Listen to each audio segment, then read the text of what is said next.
દાખલા તરીકે તમારે કપાસ વાવવો છે તો તમારે બહુ ઊંડી ખેડ કરવાની જરૂર નથી. અને ખાસ કરીને ખેડૂતો ભૂલ ક્યાં કરે છે કે પાયાનું જે ખાતર છે એ પાયાના ખાતરમાં દેશી ખાતર હોય કે રાસાયણિક ખાતર હોય એ હંમેશા બિયારણ ત્યાં જ વવાતું હોય એના કરતા 1 ઇંચ જમીનની અંદર જવું જોઈએ. કે આપણે ગમે તે પાક વાવવું હોય તો એના માટે જરૂરી જે ડોઝ છે એ પાયાના ખાતર તરીકે તમારે જમીનમાં પહેલાથી જ આપી દેવો જોઈએ અને તો જમીન બરાબર તૈયાર થશે. હવે મગફળી જેવો પાક છે, સૌરાષ્ટ્રનો જે મુખ્ય પાક છે, જેની અંદર મેઇન જે પ્રશ્ન છે એ ફૂગનો છે. અને એ ફૂગ માટે સચોટ કોઈ સારી દવા જ નથી એમ કહું તો પણ ચાલે. માત્ર એક જ ઈયળ એવી છે કે જે કપાસના પાક સિવાય બીજો કોઈ પાક ખાતી જ નથી. આ ઈયળ ગુલાબી ઈયળ છે. ગુલાબી ઈયળ એક જ પ્રતિકાર શક્તિ મેળવી છે. જો ખાતર છે ને દરેક પાકની કેટલી કેટલી જરૂરિયાત છે એના સંશોધનો થયેલા છે. આજે ખાતરમાં 3 મુખ્ય તત્વો છે: નાઇટ્રોજન, ફોસ્ફરસ અને પોટાશ. નમસ્કાર મિત્રો, ફૂલછાપ એટલે 105 વર્ષની ધરોહર અને કૃષિના ક્ષેત્રમાં પણ વર્ષોથી એટલે કે 29-30 વર્ષથી સતત કૃષિની ખેવના લેતું, ચિંતા કરતું અને કૃષિ જગતને એક નવા રાહ ચીંધતું અખબાર પણ ફૂલછાપ સાબિત થયું છે.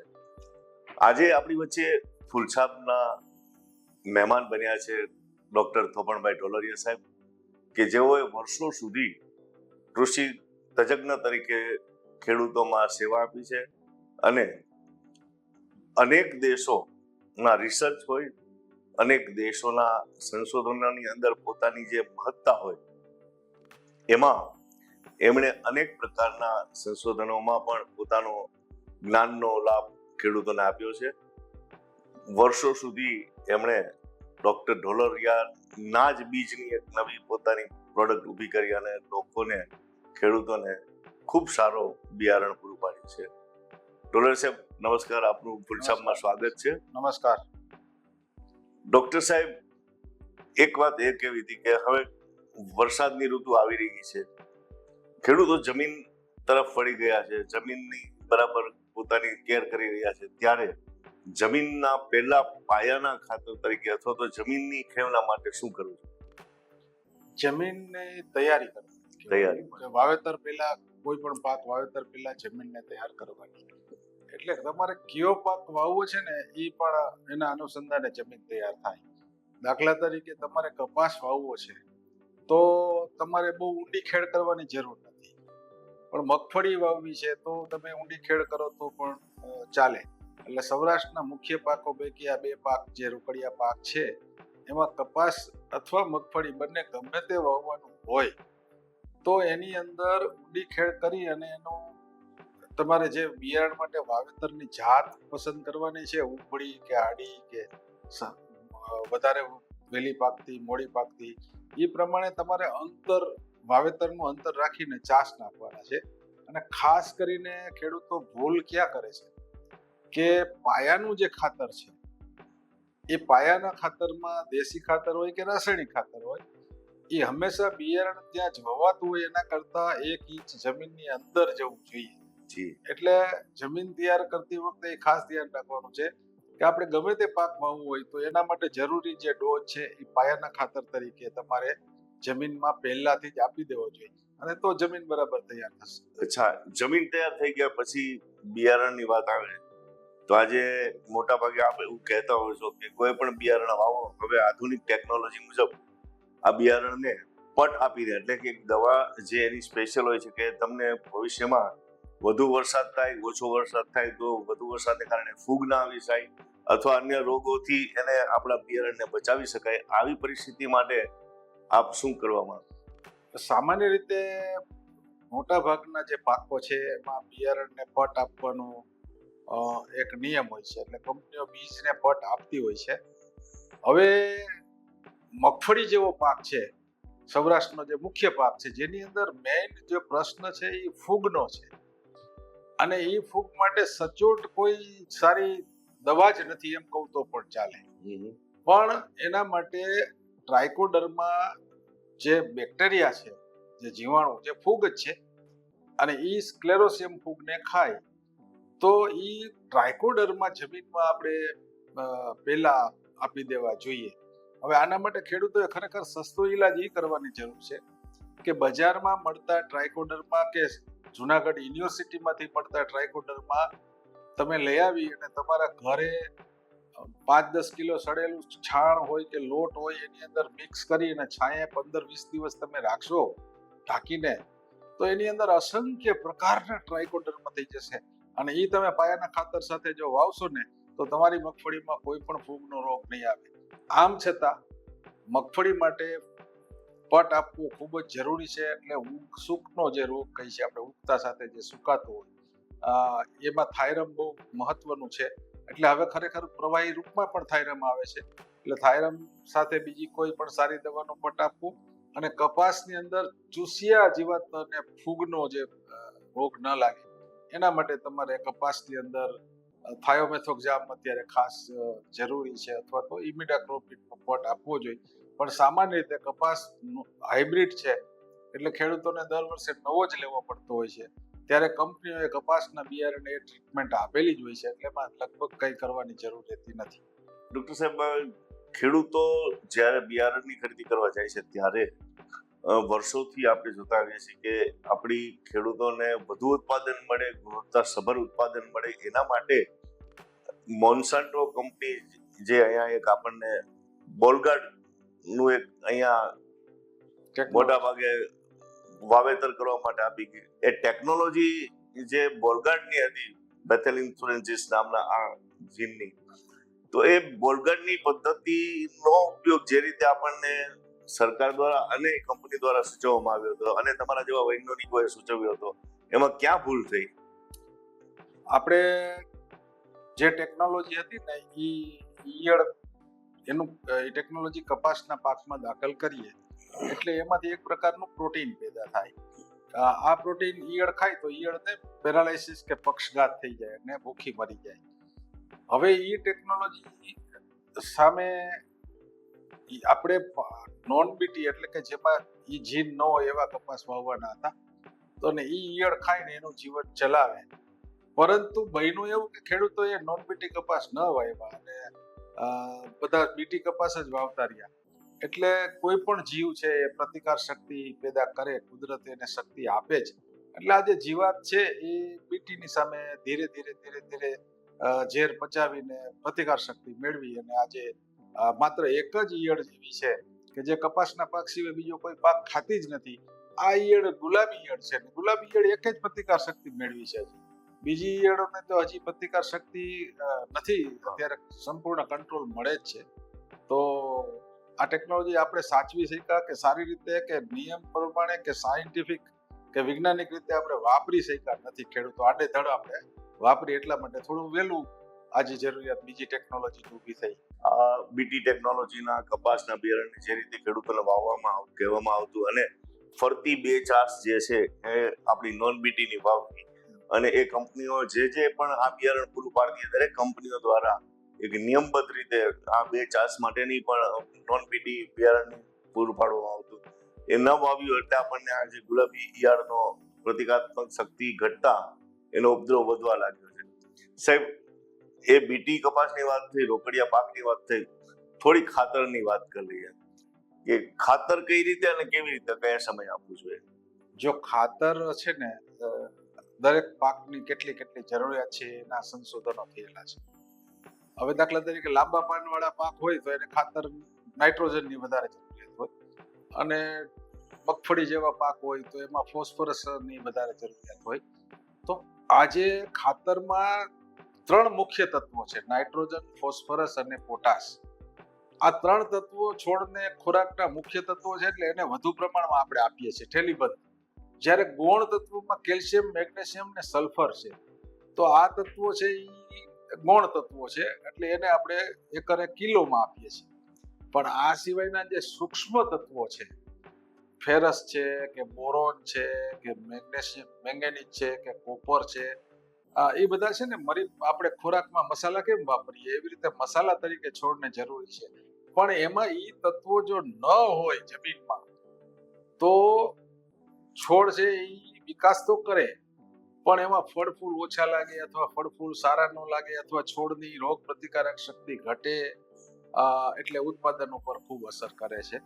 તો આપણે જમીનનું પૃથ્થકરણ કરાવી અને જરૂરિયાત મુજબ જે પાક વાવવાનો હોય એનો જે ડોઝ નક્કી કરી અને એ પ્રમાણે એમાં ખાસ કરીને અગાઉ મેં કીધું એમ કે પાયાના ખાતર તરીકે જે વસ્તુ વાપરવાની છે એ વાવતા પહેલા જમીનમાં નીચે આપવી જોઈએ અને બાકી પછી પૂરતી ખાતરો તરીકે આપણે બધું આપી શકીએ. ખાતરની વાતની સાથે સાથે આજે હવે આ નવી ટેકનોલોજીના જુદા જુદા સંશોધનો બાદ મને એમ છે કે જંતુનાશક દવાઓનો ઉપયોગ છે ધીરે ધીરે ઘટવા લાગ્યો છે.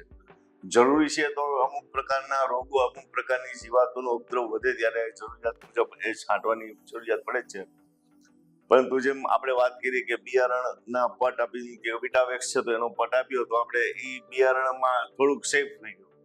એવી રીતે ખાતરો અમુક જે મહત્વના તમે કહી એવી રીતે ત્રણે મુખ્ય ખાતર, ગૌણ ખાતર અને પોષક સૂક્ષ્મ ખાતર એ આપ્યા પછી જો વરસાદની ઉપર આધારિત આપણી સૌરાષ્ટ્ર અને કચ્છની ખેતી છે એ માત્ર ને માત્ર વરસાદ પર આધારિત ખેતી છે. હવે આપણી પાસે સૌની યોજનાને કારણે ડેમો, નદીઓમાં પાણી છે, કુવાઓમાં પાણી છે, પરંતુ આમ છતાંય હજી આપણી ખેતી છે 50% વરસાદ આધારિત ખેતી છે.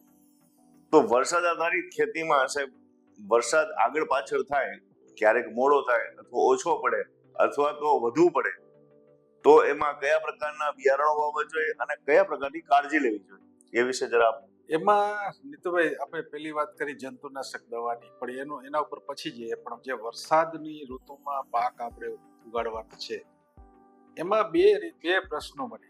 એક પ્રશ્ન, ઓછો વરસાદ હોય તો પાક જલ્દી સુકાવા કરે, અથવા બીજો પ્રશ્ન છે વધારે પડતું પાણી પડે તો છોડને પાણી વધી જાય. આ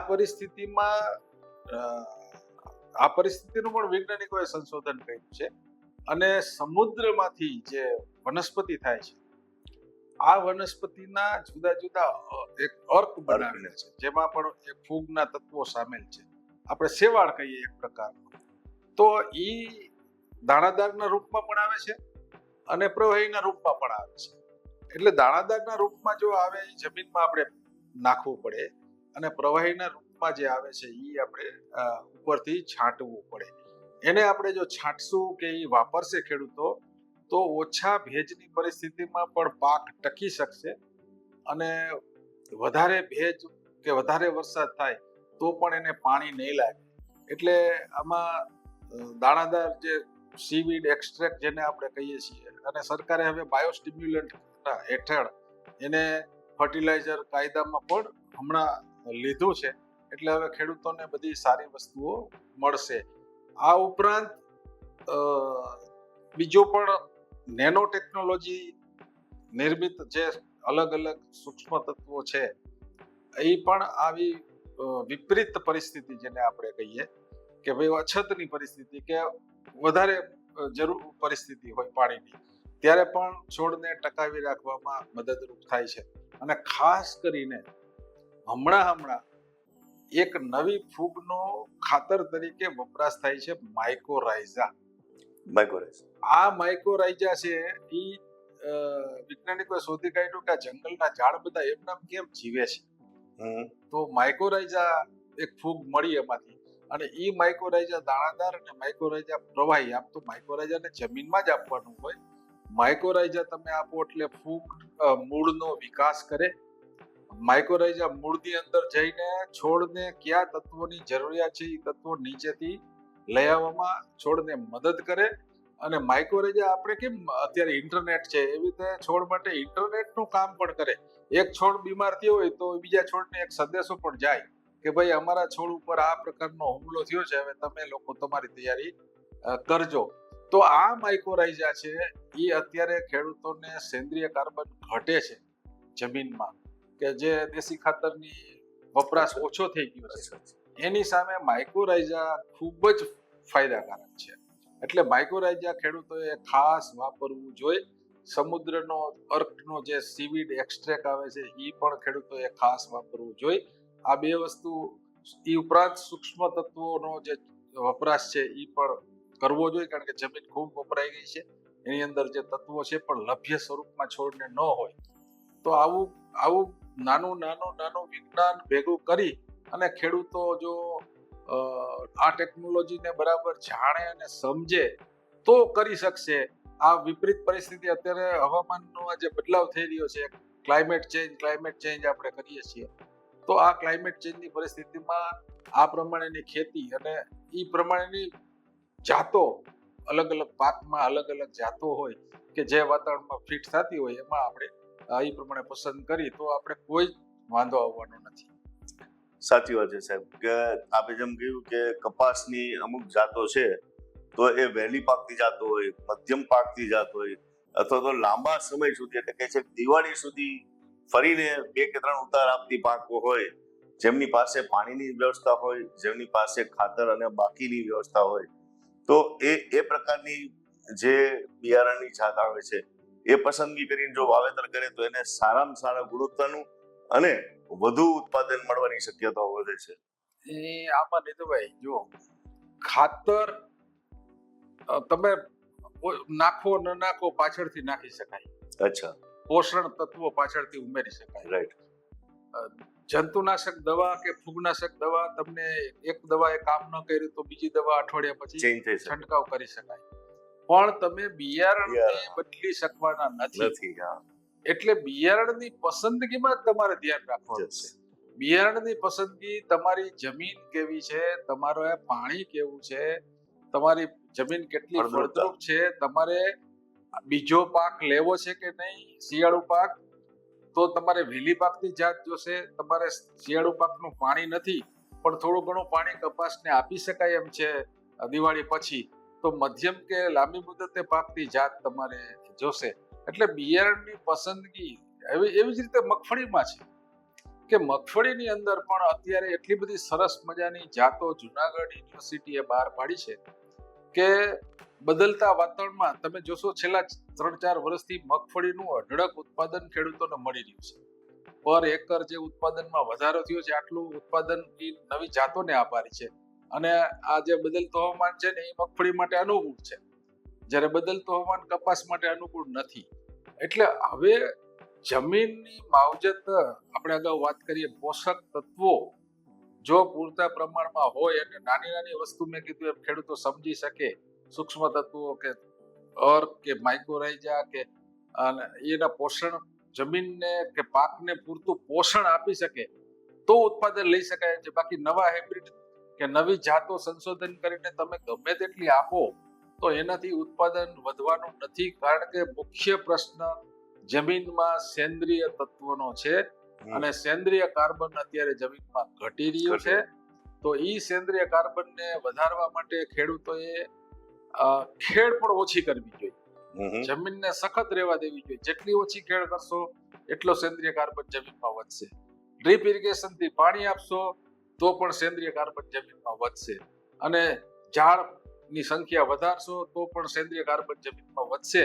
અને આના માટે સેન્દ્રિય કાર્બન વધારવા માટે આંતરરાષ્ટ્રીય લેવલે ભારત સરકારે પણ સ્કીમ મૂકી છે, કાર્બન ક્રેડિટ પોઈન્ટ.